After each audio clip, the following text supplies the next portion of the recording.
I'm your host, Sean Stone, and with me today is Dennis McKenna, who has a PhD in botanical sciences from the University of British Columbia. His scientific research has focused on ethnopharmacology in the Amazon. He has authored numerous scientific articles and books, including co-author of The Invisible Landscape with his brother, Terence McKenna. His most recent book is called The Brotherhood of the Screaming Abyss, where he chronicles his exploration into the psychedelic world with his brother Terence. Today, he takes us on our own journey to discover the food of the gods. So with that, I will begin by asking you, are mushrooms the storied, legendary food of the gods, in your opinion? Well, thank you, Sean, for inviting me to be on the show.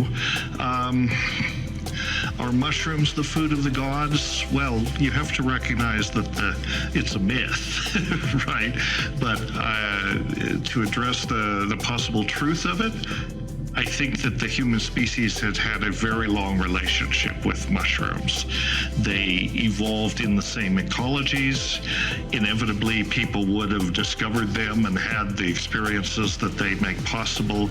And I think they really did play a role in what you might call cognitive evolution. In a certain way, they taught our species how to use language in a very fundamental way, because they created a world where symbols, images, and sounds were connected. They brought meaning into the cognitive sphere.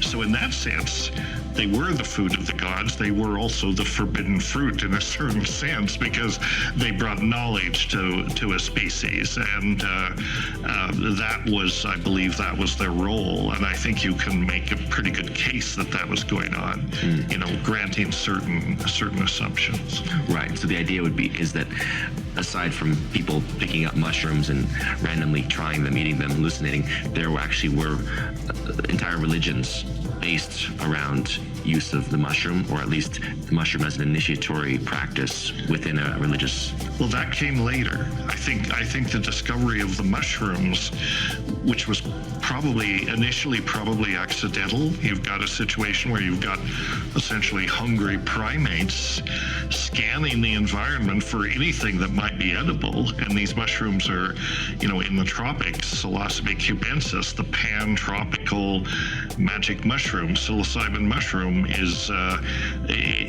not shy about being noticed. It's a very spectacular, large-looking mushroom. So they would notice it, and being hungry or just simply being curious, they would consume it, and that would make the connection, to this unseen realm that they would discover there. And religion, and to a certain extent shamanism, were artifacts, inventions that we had to create in order to deal with this alternate reality. I think that's the way to think of it. The religions came later. Psychedelics are not religions in themselves, but they activate religious sensibilities. And we can now actually correlate that to neuroanatomy and neurophysiology. There are studies now underway where the mystical experience, so-called mystical experience, can be reliably induced by psilocybin and other psychedelics, but psilocybin is ideally for studying this in the scientific context. So mystical experiences used to be something that people would strive for, hope for, and spend years meditating and self-flagellating or whatever in the hopes that they might at some point be blessed with a mystical experience. Right. We can now reliably induce a mystical experience in, 20 milligrams of psilocybin in the right circumstances. Any schmuck can have a mystical experience. You don't have to be a saint. Well, so it's an interesting... It might make you a saint. Right, but that's an interesting point, because many people would argue that there's a particular break, let's say a very demarcated break between the present religions that are very much anti-drug, right, and the ancient realm, the pagan realm, right, which seem to have utilized mystical experiences and psychedelic experiences. Do you think that the modern religions actually were predicated in initial drug use to have the visions of the prophets of the past, and then the modern religions basically came and clamped down to make sure no one else could access access the gods and basically had to, create a control structure, right? You took the words right out of my mouth. That's exactly what I think happened. I think that the roots of these religions was based in psychedelic experience and actual personal experience and ecstasy. And as they evolved into structured institutions based on dogma and ritual and all that, the spiritual power, the numinosity, was eviscerated out of those religions. They're now hollow shells in a certain way. They're not about bringing people closer to God anymore. They're about getting people to accept a set of beliefs that may or may not be true. And if they look at them closely, there's a lot to be questioned about, these dogmatic precepts. So religions have evolved, or devolved is perhaps a better word, into institutions for controlling people's behavior, like so many institutions. It's all about controlling people's thought. The last thing they want their adherents to have is a mystical experience. Precisely. Real, genuine mystical experiences are dangerous to the established power structures. Because do you think that the mystical experiences actually help promote and perpetuate peace within a society? Well, they help promote. Yeah, they help promote peace. They help promote different ways of relating to each other. They help people to think for themselves. Essentially, they help people to, you don't have to be a priest. You don't have to be an even particularly good person to have a psychedelic experience that, by all intents and purposes, is a mystical experience. And religions, like most institutions, they want to take that power away from the individual. It's like only the priests get to talk directly to God, if you want to put it that way.